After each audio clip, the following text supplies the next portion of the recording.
ಗೆಳೆಯರೇ ನಮಸ್ಕಾರ, ಹೇಗಿದ್ದೀರಿ ಎಲ್ಲರೂ? ಗೆಳೆಯರೇ, ದೆಹಲಿ ಚುನಾವಣೆ ಫಲಿತಾಂಶ ಬಂದಾಯಿತು. ಎಂಥ ಫಲಿತಾಂಶ ಅಂದರೆ ಎಕ್ಸಿಟ್ ಪೋಲ್ಗಳನ್ನು ನೋಡಿ ಹೇಳ್ತಾ ಇದ್ರು, ಹೇಗೆ ಆಗುತ್ತೆ, ಇದೆಲ್ಲ ಸಾಧ್ಯ ಆಗುತ್ತಾ, ಎಲ್ಲಿ ಆಗುತ್ತೆ ಅಂತ. ಆದರೆ ನರೇಂದ್ರ ಮೋದಿ ಅವರ ಮಹಾವಿಜಯನ ಅರವಿಂದ್ ಕೇಜ್ರಿವಾಲ್ ತಮ್ಮ ಮನೆಯಲ್ಲಿ ಸೋತರು. ಈ ಆಮ್ ಆದ್ಮಿ ಪಕ್ಷ ಒಡೆದು ಹೋಗುತ್ತಾ? ಮುಂದೆ ಕೇಜ್ರಿವಾಲ್ ರಾಜಕೀಯ ಜೀವನ ಎಲ್ಲಿಗೆ ಹೋಗುತ್ತೆ? ಪಂಜಾಬಲ್ಲೂ ಸರ್ಕಾರ ಬಿದ್ದು ಹೋಗುತ್ತಾ? ಇಂತಹ ಬಹಳಷ್ಟು ಪ್ರಶ್ನೆಗಳಿವೆ. ಮಿಲ್ಕಿಪುರದಲ್ಲಿ ಬಿಜೆಪಿ ಇತಿಹಾಸವನ್ನು ಹೇಗೆ ಬರೆದಿದೆ? ಅಲ್ಲಿ ಏನಾಯಿತು? ಮೋದಿ ಯೋಗಿ ಬ್ರ್ಯಾಂಡ್ ಎಷ್ಟು ಗಟ್ಟಿಯಾಗಿದೆ? ದೆಹಲಿಯಲ್ಲಿ ಬಿಜೆಪಿ ಗೆಲುವಿಗೆ ಭರವಸೆ ಏನು? ಇದೆಲ್ಲವನ್ನು ಈ ವಿಡಿಯೋದಲ್ಲಿ ನೋಡ್ಕೊಂಡು ಬರೋಣ ಬನ್ನಿ. ಗೆಳೆಯರೆ, ಮುಂದಕ್ಕೆ ಹೋಗೋ ಮೊದಲು ನೀವು ಕಮೆಂಟ್ಸ್ ಮಾಡಿ ತಿಳಿಸಿ. ಕೇಜ್ರಿವಾಲ್ ಸೋಲು, ಬಿಜೆಪಿಯ ಪ್ರಚಂಡ ವಿಜಯದ ಬಗ್ಗೆ ನಿಮ್ಮ ಅಭಿಪ್ರಾಯವನ್ನು ತಿಳಿಸಿ. ಯಾಕೆ ಕೇಜ್ರಿವಾಲ್ ಸೋತಿದ್ದು ಅಂತ. ಗೆಳೆಯರೆ, ಮೊದಲು ಇದನ್ನು ನೋಡಿ. ಬಿಜೆಪಿ 48, ಆಮ್ ಆದ್ಮಿ 22, ಕಾಂಗ್ರೆಸ್ ಎಲ್ಲೋ ಕಾಣೆಯಾಗಿದೆ. ಅಂದರೆ ಖಾತೆಯನ್ನೇ ತೆಗೆದಿಲ್ಲ. ಬಿಜೆಪಿ 48, ಇದು ಬೃಹತ್ ಗೆಲುವು. ಬಿಜೆಪಿ 27 ವರ್ಷಗಳಿಂದ ಅಧಿಕಾರದಿಂದ ದೂರ ಇದ್ರು. ನರೇಂದ್ರ ಮೋದಿ ಈ ಬಾರಿ ಏನು ಮ್ಯಾಜಿಕ್ ಮಾಡಿದ್ರು ಹೇಳ್ತೀನಿ. ಕೆಲವರು ಹೇಳ್ತಾ ಇದ್ರು, ಲೋಕಸಭೆಯಲ್ಲಿ 240 ಸೀಟುಗಳು ಬಂದ ಮೇಲೆ ಮೋದಿ ಬ್ರ್ಯಾಂಡ್ ಮುಗಿದು ಹೋಯಿತು, ಮೋದಿ ದುರ್ಬಲ ಆದರು ಅಂತ. ಹರಿಯಾಣ, ಮಹಾರಾಷ್ಟ್ರ, ದೆಹಲಿಯ ಐತಿಹಾಸಿಕ ಗೆಲುವಿನ ಜೊತೆಗೆ ಸಾಬೀತು ಮಾಡಿದ್ದಾರೆ, ಮೋದಿ ಮುಗಿದು ಹೋಗಲ್ಲ, ಮೋದಿ ಮುಗಿಸೋರು ಅಂತ. ಹೀಗಾಗಿ ನೀವು ನೋಡಬಹುದು, ಯಾವ ಕಾಂಗ್ರೆಸ್ ಪಕ್ಷ ಬಾಯಿ ಬಡ್ಕೊಳ್ತಾ ಇತ್ತೋ ಈ ಸಲ ಕೂಡ 0 ಸುತ್ತಿದೆ. ಒಟ್ಟಿನಲ್ಲಿ ಕಳೆದ 3 ಚುನಾವಣೆಗಳಲ್ಲೂ 0. ಇದಕ್ಕೆ ಕೆಲವರು ಸೋಷಿಯಲ್ ಮೀಡಿಯಾದಲ್ಲಿ ಹಾಕ್ತಾ ಇದ್ದಾರೆ, ಸ್ವಲ್ಪ ಝೀರೋ ಚೆಕ್ ಮಾಡಿ ಸರ್ ಅಂತ. ಪೆಟ್ರೋಲ್ ಬಂಕ್ಗೆ ಹೋದರೆ ಹೇಳ್ತಾರಲ್ಲ, ಸರ್ ಒಂದು ಸಲ ಝೀರೋ ನೋಡಿ ಅಂತ. ಹಾಗೆ ರಾಹುಲ್ ಗಾಂಧಿಗೆ ಜನರು ಈಗ ಅದನ್ನೇ ಹೇಳ್ತಾ ಇದ್ದಾರೆ, ಝೀರೋ ಚೆಕ್ ಮಾಡಬಹುದು. ಈ ಥರ ಕಾಂಗ್ರೆಸ್ ನಂಬರ್ ಬರುತ್ತೆ, ಝೀರೋ ಚೆಕ್ ಮಾಡಿ ಸರ್. ಇದು ರಾಹುಲ್ ಗಾಂಧಿಗೆ ಹೇಳ್ತಾ ಇರೋದು. ಯಾಕಂದರೆ ಕಾಂಗ್ರೆಸ್ಗೆ ಝೀರೋ ಇಂಪಾರ್ಟೆಂಟ್. ರಾಹುಲ್ ಗಾಂಧಿ ರಾಜಕೀಯದಲ್ಲಿ ಝೀರೋ ಅನ್ನೋದು ಸಾಬೀತಾಗಿದೆ, ಆಗ್ತಾನೇ ಇದೆ. ಈ ಟ್ವೀಟ್ ನೋಡಿ, ನರೇಂದ್ರ ಮೋದಿಯವರು ಈ ಪ್ರಚಂಡ ವಿಜಯದ ಬಗ್ಗೆ ಏನು ಹೇಳಿದ್ದಾರೆ ಅಂತ. ಜನಶಕ್ತಿ ಸರ್ವಪರ ಆಡಳಿತ ಗೆದ್ದಿದೆ. ದೆಹಲಿಯ ಎಲ್ಲರಿಗೂ ಧನ್ಯವಾದವನ್ನು ಹೇಳ್ತೀನಿ. ಬಿಜೆಪಿಯನ್ನು ಐತಿಹಾಸಿಕ ರೀತಿಯಲ್ಲಿ ಗೆಲ್ಲಿಸಿದ್ದೀರಿ. ಭರಪೂರ ಆಶೀರ್ವಾದ ಮತ್ತು ಸ್ನೇಹವನ್ನು ನೀವು ಕೊಟ್ಟಿದ್ದೀರಿ. ಅದಕ್ಕಾಗಿ ಎಲ್ಲರಿಗೂ ಆಭಾರಿಯಾಗಿರುತ್ತೇನೆ. ದೆಹಲಿ ಜನರ ಜೀವನ ಉತ್ತಮಗೊಳಿಸೋದು ನಮ್ಮ ಪಾರ್ಟಿಯ ಗ್ಯಾರಂಟಿ. ಇದರ ಜೊತೆಗೆ ಇನ್ನೊಂದಷ್ಟು ವಿಷಯಗಳನ್ನ ಹೇಳಿದ್ದಾರೆ. ಅವರ ಟ್ವೀಟನ್ನು ನೀವು ಒಮ್ಮೆ ನೋಡಿಕೊಳ್ಳಿ. ಇಲ್ಲಿ ಪ್ರಧಾನಿ ಮೋದಿ ಅವರು ಮತ್ತೊಮ್ಮೆ ಕಾರ್ಯಕರ್ತರನ್ನ ಹೊಗಳ್ತಾ ಇದ್ದಾರೆ. ಒಂದು ಕಡೆ ಫಲಿತಾಂಶ ಬರ್ತಾ ಇದೆ. ಪ್ರಿಯಾಂಕಾ ವಾದ್ರಾ ಅವರನ್ನು ಯಾರೋ ಕೇಳ್ತಾರೆ, ಏನಾಗ್ತಾ ಇದೆ, ಕಾಂಗ್ರೆಸ್ ಝೀರೋ, ಆಮ್ ಆದ್ಮಿ ಸೋತಿದೆ ಅಂದರೆ ನಾವು ಇನ್ನೂ ರಿಸಲ್ಟೇ ನೋಡಿಲ್ಲ ಅಂತಾರೆ. ಇದು ಪ್ರಿಯಾಂಕಾ ಗಾಂಧಿಯ ನೇತೃತ್ವ. ರಾಹುಲ್ ಗಾಂಧಿ ಇನ್ನೂ ಇದರ ಬಗ್ಗೆ ರಿಯಾಕ್ಷನ್ ಕೊಟ್ಟೇ ಇಲ್ಲ. ಎಲ್ಲ ಯೋಚನೆ ಮಾಡ್ತಾ ಇರಬೇಕು, 0 ಬಂದಿದೆಯಲ್ಲ, ಯಾರ ಮೇಲೆ ಆರೋಪ ಮಾಡಬೇಕು ಅಂತ. ಆದರೆ ಅರವಿಂದ್ ಕೇಜ್ರಿವಾಲ್ ಅವರ ಮೊದಲ ರಿಯಾಕ್ಷನ್ ಬಂದಿತ್ತು, ಅದನ್ನು ಒಮ್ಮೆ ನೋಡ್ಕೊಂಡು ಬನ್ನಿ. दिल्ली के चुनाव के नतीजे आए हैं और जनता का जो भी निर्णय है, जनता का जो भी फैसला है, उसे हम पूरी विनम्रता के साथ स्वीकार करते हैं. जनता का निर्णय सर माथे पर. मैं भारतीय जनता पार्टी को इस जीत के लिए बहुत बहुत बधाई देता हूं और मैं उम्मीद करता हूं कि जिस उम्मीद के साथ और जिस आशा के साथ लोगों ने उनको बहुमत दिया है, वो उन सभी उम्मीदों और आशाओं पे पूरा उतरेंगे. हमने पिछले 10 साल में जनता ने जो मौका दिया हमें, उन 10 सालों में हमने बहुत सारे काम किए. शिक्षा के क्षेत्र में, स्वास्थ्य के क्षेत्र में, पानी के क्षेत्र में, बिजली के क्षेत्र में, और भी अलग अलग तरीके से लोगों को राहत पहुंचाने की कोशिश की उनकी ज़िंदगी में. और दिल्ली के इंफ्रास्ट्रक्चर को भी हमने सुधारने की कोशिश की. अब जो जनता ने हमें निर्णय दिया है, हम न केवल एक कंस्ट्रक्टिव ऑपोजिशन का रोल निभाएंगे, बल्कि हम समाज सेवा, जनता के सुख दुख में काम आना, व्यक्तिगत तौर पे जिसको भी जो ज़रूरत होगी, हम लोगों के सुख दुख में हमेशा काम आएंगे. क्योंकि हम राजनीति में कोई सत्ता के लिए नहीं आए, हम राजनीति को एक ज़रिया मानते हैं जिसके ज़रिए जनता की सेवा की जा सके, जिसके ज़रिए लोगों के सुख दुख में काम आया जा सके. वो काम हम करते रहेंगे और हमें आगे भी इसी तरह से जनता के सुख दुख में काम आना है.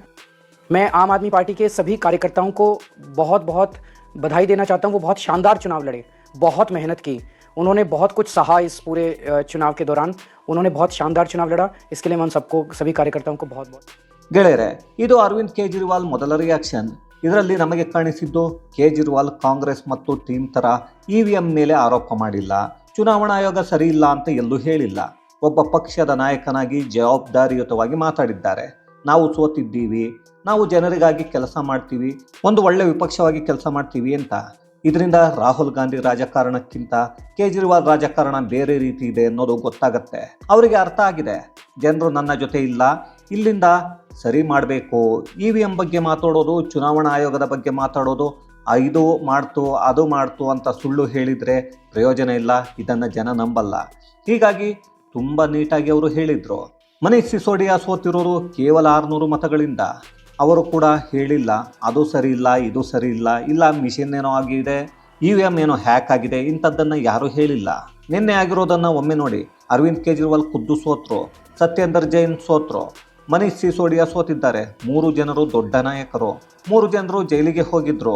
3 ಚುನಾವಣೆಯಲ್ಲಿ ಸೋತಿದ್ದಾರೆ. ಕೆಲವರು ಹೇಳ್ತಾ ಇರೋದು ಕರಪ್ಷನ್ ಆರೋಪ ಇತ್ತು, ಹಾಗಾಗಿ ಕೇಜ್ರಿವಾಲ್ ಸೋತಿದ್ದಾರೆ ಅಂತ. ಇನ್ನು ಕೆಲವರು ಹೇಳ್ತಾ ಇರೋದು ಈ ಬಾರಿ BJP ದೊಡ್ಡದಾದ ಸ್ಟ್ರಾಟಜಿ ಮಾಡಿತ್ತು, ಅವರು ಹಾಗಾಗಿ ಉಚಿತವನ್ನು ತಗೊಂಡು ಬಂದರು. ಇಲ್ಲಿ BJP ಯೋಚನೆ ಮಾಡಿದೆ, ಲೋಕಸಭೆಯಲ್ಲಿ 7ಕ್ಕೆ 7 ಸೀಟುಗಳನ್ನ ಗೆಲ್ತೀವಿ. ಇಲ್ಲಿ ಕೇಜ್ರಿವಾಲ್ ಪ್ರತಿ ಸಲ ಉಚಿತಗಳನ್ನು ಕೊಟ್ಟು ಗೆಲ್ತಾ ಇದ್ದಾರೆ, ಹಾಗಾಗಿ ನಾವು ಕೊಡೋಣ ಅಂತ ಕೊಟ್ಟಿದ್ದಾರೆ. ಇಲ್ಲಿ 3 ಪಕ್ಷಗಳ ಉಚಿತಗಳು ಇದ್ವು. ಕಾಂಗ್ರೆಸ್ ಎಲ್ಲರಿಗಿಂತ ದೊಡ್ಡ ಘೋಷಣೆಗಳನ್ನೇ ಮಾಡಿತ್ತು. BJPಗೆ ದೊಡ್ಡ ಲಾಭ ಆಯಿತು. ಇದಕ್ಕೆ ಕಾರಣ ಬ್ರ್ಯಾಂಡ್ ಮೋದಿ. ಯಾಕಂದರೆ ಸ್ಲಮ್ನಲ್ಲಿರೋರಿಂದ ಮಧ್ಯಮ ವರ್ಗದವರಿಗೆ ಮೋದಿ ಇದ್ದರೆ ಭರವಸೆ ಅನ್ನೋದು ಗೊತ್ತಾಯಿತು. ಫ್ರೀಗಳನ್ನು ಎಲ್ಲರೂ ಕೊಟ್ಟರು. ಆದರೆ ಯಾರಿಂದ ನಮ್ಮ ಜೀವನ ಸುಧಾರಿಸುತ್ತೆ, ಒಳ್ಳೆಯ ಸೇವೆ ಸಿಗುತ್ತೆ, ಈ ಫ್ರೀಗಳನ್ನು ಈಗ ಹೇಳಿದ್ರು ಮುಂದೆ ಕೊಡ್ತಾರಾ ಅನ್ನೋ ಗ್ಯಾರಂಟಿ ಮೋದಿ ಹೆಸರನ್ನು ನಂಬೋ ರೀತಿ ಮಾಡಿದೆ. ಹೀಗಾಗಿ ನಾನು ಹೇಳ್ತಾ ಇದ್ದೀನಿ, ಬ್ರ್ಯಾಂಡ್ ಮೋದಿ ಇವತ್ತಿಗೂ ಆಕ್ಟಿವ್ ಆಗಿದೆ. ಇದು ಬ್ರ್ಯಾಂಡ್ ಕೇಜ್ರಿವಾಲ್ ಮೇಲೆ ಬಿದ್ದಿದೆ. ಜನರು ಅಂದುಕೊಂಡಿದ್ದಾರೆ ಕಾಂಗ್ರೆಸ್ 15 ವರ್ಷ ನೋಡಿದ್ದೀವಿ, ಕೇಜ್ರಿವಾಲ್ 10 ವರ್ಷ ನೋಡಿದ್ದೀವಿ, ಕೇಂದ್ರ ಮತ್ತು ದೆಹಲಿಯಲ್ಲಿ ಒಂದೇ ಸರ್ಕಾರ ಇಟ್ಕೊಂಡು ನೋಡೋಣ BJP ಹೇಗೆ ಕೆಲಸ ಮಾಡುತ್ತೆ ಅಂತ. ಈ ಪೂರ್ತಿ ಚುನಾವಣೆಗಳು ಬ್ರ್ಯಾಂಡ್ ಮೋದಿ ದೊಡ್ಡ ಅಂಶ ಆಗಿದೆ. ಯಾಕಂದರೆ ಮೋದಿ ಎಲ್ಲೆಲ್ಲಿಗೆ ಚುನಾವಣಾ ಪ್ರಚಾರಕ್ಕೆ ಹೋದರೂ ದೆಹಲಿಯಲ್ಲಿ ಆ ಎಲ್ಲ ಸೀಟುಗಳನ್ನ BJP ಗೆದ್ದಿದೆ. ರಾಹುಲ್ ಗಾಂಧಿ ಎಲ್ಲೆಲ್ಲಿ ಪ್ರಚಾರ ಮಾಡಿದ್ರೋ ಆ ಎಲ್ಲ ಸೀಟುಗಳನ್ನ ಹೊಗೆ ಹಾಕ್ಕೊಂಡಿದೆ. ಇದರಲ್ಲಿ ಗೊತ್ತಾಗುತ್ತೆ ಇಬ್ಬರು ನಾಯಕರಲ್ಲಿ ಏನು ವ್ಯತ್ಯಾಸ ಅಂತ. ಗೆಳೆಯರೆ, ಇನ್ನೊಂದು ನನಗೆ ಅನ್ನಿಸೋದು ಭ್ರಷ್ಟಾಚಾರದ ಆರೋಪ ಇತ್ತು ಕೇಜ್ರಿವಾಲ್ ಮೇಲೆ. ಆದರೆ ಶೀಶ್ ಮಹಲ್ ಏನಿದೆ ಇದರ ಇಂಪ್ಯಾಕ್ಟ್ ಜಾಸ್ತಿ ಆಯಿತು ಅನಿಸುತ್ತೆ. ಯಾಕಂದರೆ ಕೇಜ್ರಿವಾಲ್ ಮೊದಲ ಸಲ ಬಂದಾಗ ಹೇಗಿದ್ರು ಅಂದರೆ ರಾಜಕೀಯವನ್ನು ಬದಲಾಯಿಸೋಕೆ ಒಬ್ಬ ನಾಯಕ ಬಂದ ಅನ್ನೋ ರೀತಿ. ಶೀಶ್ ಮಹಲ್ ಆರೋಪ ರಾಜಕೀಯವನ್ನೇ ಬದಲಾಯಿಸಿತು. ಒಂದೆರಡು ವಿಷಯಗಳು ಕೇಜ್ರಿವಾಲ್ಗೆ ಅರ್ಥ ಆಗಿದೆ. ಆದರೆ ಕಾಂಗ್ರೆಸ್ ಕೇಜ್ರಿವಾಲ್ಗೆ ದೊಡ್ಡ ತಲೆನೋವಾಯಿತು. ಕಾಂಗ್ರೆಸ್ 0 ಸೀಟುಗಳನ್ನ ಗೆದ್ದಿದೆ. ಆದರೆ ಕೆಲವೊಂದು ವಿಷಯಗಳನ್ನ ಹೇಳ್ತೀನಿ. ನ್ಯೂ ಡೆಲ್ಲಿಯಲ್ಲಿ ಕೇಜ್ರಿವಾಲ್ ಸೋತಿದ್ದು 4089 ಮತಗಳಿಂದ. ಸಂದೀಪ್ ದೀಕ್ಷಿತ್ಗೆ ಬಂದಿರೋದು 4668 ಮತಗಳು. ಏನಾದರೂ ಇಂಡಿ ಕೂಟ ಒಟ್ಟಿಗೆ ಸ್ಪರ್ಧೆ ಮಾಡಿದರೆ ಕೇಜ್ರಿವಾಲ್ ಗೆಲ್ಲೋ ಚಾನ್ಸ್ ಇತ್ತೋ ಏನೋ ಗೊತ್ತಿಲ್ಲ. ಇದೇ ರೀತಿ ನೋಡಿದರೆ ಮನೀಶ್ ಸಿಸೋಡಿಯಾ 676 ಮತಗಳಿಂದ ಸೋತಿದ್ದಾರೆ. ಇಲ್ಲಿಯೂ ಕೂಡ ಕಾಂಗ್ರೆಸ್ ಅಭ್ಯರ್ಥಿಗೆ ಬಂದಿರೋದು 7350 ಮತಗಳ ವ್ಯತ್ಯಾಸ ಇದೆ. ಯೋಚನೆ ಮಾಡಿ, ಕಾಂಗ್ರೆಸ್ ಅಭ್ಯರ್ಥಿ ಇಲ್ಲದೇ ಇದ್ದಿದ್ರೆ ಗೆಲ್ತಾ ಇರಲಿಲ್ವಾ? ಇದೇ ಥರ ಸೌರಭ್ ಭಾರದ್ವಾಜ್ ಗ್ರೇಟರ್ ಕೈಲಾಶನಲ್ಲಿ 3188 ಮತಗಳಿಂದ ಸೋತಿದ್ದಾರೆ. ಕಾಂಗ್ರೆಸ್ ಅಭ್ಯರ್ಥಿ ಗರ್ವಿ ಸಿಂಗ್ 6711 ಮತಗಳನ್ನ ತಗೊಂಡಿದ್ದಾರೆ. ಇಲ್ಲೆಲ್ಲ ಕಾಂಗ್ರೆಸ್ ಪಕ್ಷ ಇಲ್ಲದೇ ಇದ್ದಿದ್ರೆ ಆಮ್ ಆದ್ಮಿ ಗೆಲ್ಲೋ ಚಾನ್ಸ್ ಜಾಸ್ತಿ ಇತ್ತು. ಈ ರೀತಿ ಬಹಳಷ್ಟು ಸೀಟುಗಳ, ಅದರಲ್ಲೂ ಮುಸ್ಲಿಮರು ಜಾಸ್ತಿ ಇರೋ ಕ್ಷೇತ್ರಗಳಲ್ಲಿ ಆಮ್ ಆದ್ಮಿಯ ಮತಗಳನ್ನು ಕಟ್ ಮಾಡಿದೆ. ಒಂದು ಕಡೆ ವಿನ್ನರ್ ಕ್ಯಾಟಗರಿ ಇದೆ, ಇನ್ನೊಂದು ಕಡೆ ಸೋತಿರೋ ಕ್ಯಾಟಗರಿ ಇದೆ, ಮತ್ತೊಂದು ಕಟರ್ ಕ್ಯಾಟಗರಿ ಇದೆ. ಈ ಓಟನ್ನು ಕಟ್ ಮಾಡಿರೋ ಕಾಂಗ್ರೆಸ್ ಕಟರ್ ಕ್ಯಾಟಗರಿ. ಕಾಂಗ್ರೆಸ್ ಪಕ್ಷದ ಕಾರ್ಯತಂತ್ರ ಇದ್ದದ್ದೇ ಕೇಜ್ರಿವಾಲ್ ಸೋಲಿಸಬೇಕು ಅನ್ನೋದು. ಹೇಗಾದರೂ ಮಾಡಿ ಕೇಜ್ರಿವಾಲ್ರನ್ನ ಮುಗಿಸಬೇಕು ಅಂತ. ಹೀಗಾಗಿ ಕಾಂಗ್ರೆಸ್ ಬರೀ ಅಭ್ಯರ್ಥಿಗಳನ್ನು ಹಾಕಿಲ್ಲ, ಒಳ್ಳೆಯ ಅಭ್ಯರ್ಥಿಗಳನ್ನು ಇಳಿಸಿದ್ರು. ಅದರಲ್ಲೂ 4-5 ಕಡೆ ಇದರ ಪರಿಣಾಮ ಆಮ್ ಆದ್ಮಿ ಪಕ್ಷದ ಮೇಲೆ ಆಗಿರೋದು ಕಾಣಿಸ್ತಾ ಇದೆ. ಇಲ್ಲಿ ದೊಡ್ಡ ದೊಡ್ಡ ಹೆಸರುಗಳೆಲ್ಲ ಸೋತಿವೆ. ಅತೀಶಿ ಮರ್ಲೇನ ಮಾತ್ರ ರಮೇಶ್ ಬಿದೂರಿ ವಿರುದ್ಧ ಕೇವಲ 3500 ಮತಗಳಿಂದ ಗೆದ್ದಿದ್ದಾರೆ. ಕೇಜ್ರಿವಾಲ್ಗೆ ನನಗೆ ಅನಿಸುತ್ತೆ ಕಷ್ಟ ಆಗುತ್ತೆ ಮುಂದೆ ಅಂತ. ಬ್ರ್ಯಾಂಡ್ ಮೋದಿ ಮತ್ತಷ್ಟು ಗಟ್ಟಿಯಾಗಿದೆ. ಬ್ರ್ಯಾಂಡ್ ಮೋದಿ ಗಟ್ಟಿಯಾಗೋದು ಅಂದರೆ ವಿರೋಧಿಗಳು ಏನಿದ್ದಾರೆ ಮುಂದಿನ ಚುನಾವಣೆ ಇರೋದು ಬಿಹಾರದಲ್ಲಿ. ಅಲ್ಲಿವರೆಗೂ ಬ್ರ್ಯಾಂಡ್ ಮೋದಿಯನ್ನು ತಡೆಯೋರು ಯಾರೂ ಇಲ್ಲ. ದೊಡ್ಡ ಆತ್ಮವಿಶ್ವಾಸದಲ್ಲಿ ದೇಶದಲ್ಲಿ ಒಂದು ಸುಭದ್ರ ಸರ್ಕಾರ ಇರುತ್ತೆ. ರಾಹುಲ್ ಗಾಂಧಿ ಮತ್ತು ಕಾಂಗ್ರೆಸ್ ಕತೆ ಮುಗಿದು ಹೋಗಿದೆ. ಕಾಂಗ್ರೆಸ್ ಬಿಹಾರದಲ್ಲಿ ಸೋಲುತ್ತೆ, ಈಗಲೇ ಬರೆದಿಟ್ಕೊಳ್ಳಿ. ಅಲ್ಲೂ ಕಾಂಗ್ರೆಸ್ ಕತೆ ಮುಗಿದು ಹೋಗುತ್ತೆ. ಈ ರೀತಿ ಕಾಂಗ್ರೆಸ್ ಅರವಿಂದ್ ಕೇಜ್ರಿವಾಲ್ ಪಕ್ಷದ ಮತಗಳನ್ನು ಒಡೆದು ಹಾಕಿದೆ.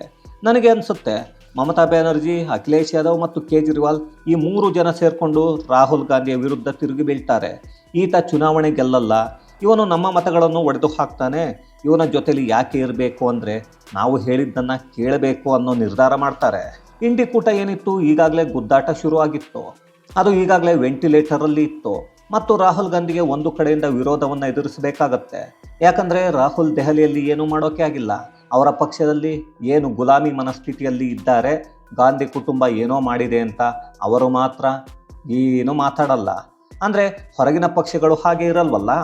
ಇದು ರಾಹುಲ್ ಗಾಂಧಿಗೆ ದೊಡ್ಡ ಹೊಡೆತ ಕೊಡುತ್ತೆ. ಇನ್ನೊಂದು ವಿಷಯ ಅಂದರೆ ಕೇಜ್ರಿವಾಲ್ಗೆ ಒಂದು ಒಳ್ಳೆಯ ವಿಷಯ ಇದೆ. ಈಗಲೂ ಆಮ್ ಆದ್ಮಿಗೆ 22 ಸೀಟುಗಳಿವೆ. ಇಲ್ಲಿಂದ ವಾಪಸ್ ಬರೋ ಪ್ರಯತ್ನ ಮಾಡ್ತಾರೆ. ಅದು ಮುಂದೆ ಆಗಬಹುದು. ಆದರೆ ಕಾಂಗ್ರೆಸ್ ಕತೆ ಈಗಾಗಲೇ ಮಕಾಡೆ ಮಲೆಕೊಂಡಿದೆ. ಎದ್ದು ಬರೋ ಚಾನ್ಸೇ ಇಲ್ಲ. ಎರಡನೇ ದೊಡ್ಡ ಪಕ್ಷ ಆಮ್ ಆದ್ಮಿ ಕೇಜ್ರಿವಾಲ್ಗೆ ವಾಪಸ್ ಬರೋದು ಬಹಳಷ್ಟು ಕಷ್ಟ ಇದೆ.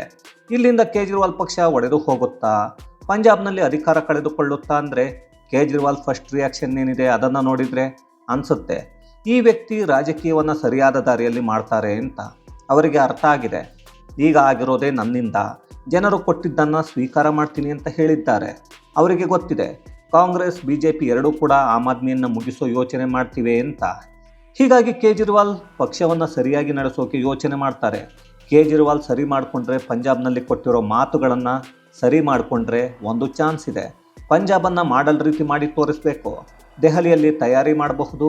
ದೇಶದ ಬೇರೆ ರಾಜ್ಯಗಳಿಗೂ ಹೋಗಬಹುದು. BJP 240 ಸೀಟುಗಳನ್ನ ಗೆದ್ದ ಮೇಲೆ ಹೇಗೆ ಮೇಲಕ್ಕೆ ಎದ್ದಿದೆ, ಹಾಗೆ ಕೇಜ್ರಿವಾಲ್ ಮಾಡೋಕ್ಕೆ ಆಗತ್ತಾ ಅಂದರೆ ಕಷ್ಟ. ಯಾಕಂದರೆ ಆಮ್ ಆದ್ಮಿಯನ್ನು ಒಡೆಯೋ ಪ್ರಯತ್ನ ಆಗುತ್ತೆ. ಕಳೆದ ಬಾರಿ ಕೇಜ್ರಿವಾಲ್ ಜೈಲಿಗೆ ಹೋದರೂ ಅಧಿಕಾರ ಇತ್ತು. ಹಾಗಾಗಿ ಎಲ್ಲರೂ ಅಲ್ಲೇ ಉಳ್ಕೊಂಡಿದ್ರು. ಈಗ ಅಧಿಕಾರ ಇಲ್ಲ. ಕೇಜ್ರಿವಾಲ್ ಖುದ್ದು ಸೋತಿದ್ದಾರೆ. ಹಾಗಾಗಿ ಈ ಪಕ್ಷದ ಕತೆ ಏನಾಗುತ್ತೆ ಅಂತ ಬೇರೆ ಪಕ್ಷಗಳಿಗೆ ಹೋಗೋಕೆ ಶುರು ಮಾಡ್ತಾರೆ. ಇನ್ನೊಂದು ದೊಡ್ಡ ವಿಷಯ ಅಂದರೆ ಮಿಲ್ಕಿಪುರದಲ್ಲಿ ಅಲ್ಲಿ BJP ಪ್ರಚಂಡ ವಿಜಯ ಸಾಧಿಸಿದೆ. ಅಲ್ಲಿ ಅವಧೇಶ್ ಪ್ರಸಾದ್ ಪುತ್ರನನ್ನು 53,929 ಮತಗಳಿಂದ ಸೋಲಿಸಿದ್ದಾರೆ. ಹೇಗೆ ಕೇಜ್ರಿವಾಲ್ ಸೋಲನ್ನು ಒಪ್ಪಿಕೊಂಡ್ರೋ ಅವಧೇಶ್ ಪ್ರಸಾದ್ ಸಮಾಜವಾದಿ ಪಕ್ಷ ಒಪ್ಪಿಕೊಳ್ತಾ ಇಲ್ಲ.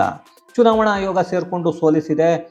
ಹಾಗೆ ಚುನಾವಣಾ ಆಯೋಗ ಮಾಡೋದಾಗಿದ್ದರೆ ಲೋಕಸಭೆಯಲ್ಲಿ ಇವರದ್ದೇ ಪಕ್ಷ ಇತಿಹಾಸದಲ್ಲೇ ಮೊದಲ ಬಾರಿಗೆ 39 ಸೀಟುಗಳನ್ನ ಹೇಗೆ ಗೆದ್ರು, ಸೋತಾಗ ಇಂತಹ ಕತೆ ಹೇಳ್ತಾರೆ. ಇದಕ್ಕೆ ಹೇಳಿದ್ದು ಕೇಜ್ರಿವಾಲ್ ಯಾರಿಗೂ ಏನನ್ನು ಹೇಳದೆ ತಪ್ಪನ್ನು ಒಪ್ಪಿಕೊಂಡಿದ್ದಾರೆ ಅಂತ. ಇನ್ನು ಮಿಲ್ಕಿಪುರದ ಮೂಲಕ ಗೊತ್ತಾಗ್ತಾ ಇದೆ ಯೋಗಿ ರಾಜ್ಯದಲ್ಲಿ ಹಿಂದೂಗಳ ಒಗ್ಗಟ್ಟು ಶುರುವಾಗಿದೆ. ಲೋಕಸಭಾ ಚುನಾವಣೆಯಲ್ಲಿ ಹೇಳಿದ್ರು ಅಯೋಧ್ಯೆಯಲ್ಲಿ BJPಯನ್ನು ಸೋಲಿಸಿದ್ವಿ ಅಂತ. ಜನರು ಒಂಥರ ದಡ್ಡರು ಅನ್ನೋ ರೀತಿ ಮಾತಾಡಿದ್ರು. ಜನರಿಗೆ ಅನ್ನಿಸಿದೆ ರಾಮ ಮಂದಿರ ಮಾಡಿದ್ರು, ಆದರೂ ಸೋತಿದ್ದಾರೆ, ಏನಾಗಿದೆ ಅಂತ ಯೋಚನೆ ಮಾಡಿ ಈಗ ಜನರೇ ಅದನ್ನು ಸರಿ ಮಾಡಿಕೊಂಡಿದ್ದಾರೆ. ಈ ಸೋಲಿಗೆ ಖುದ್ದು ಅಖಿಲೇಶ್ ಯಾದವ್ ಕಾರಣ.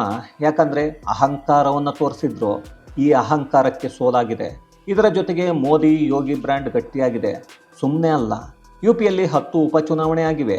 ಅದರಲ್ಲಿ 8 BJP ಗೆದ್ದಿದೆ. ಇದು ತೋರಿಸುತ್ತೆ BJPಯ ಹಿಂದುತ್ವವಾದದ ರಾಜಕಾರಣ ಶುರುವಾಗಿದೆ.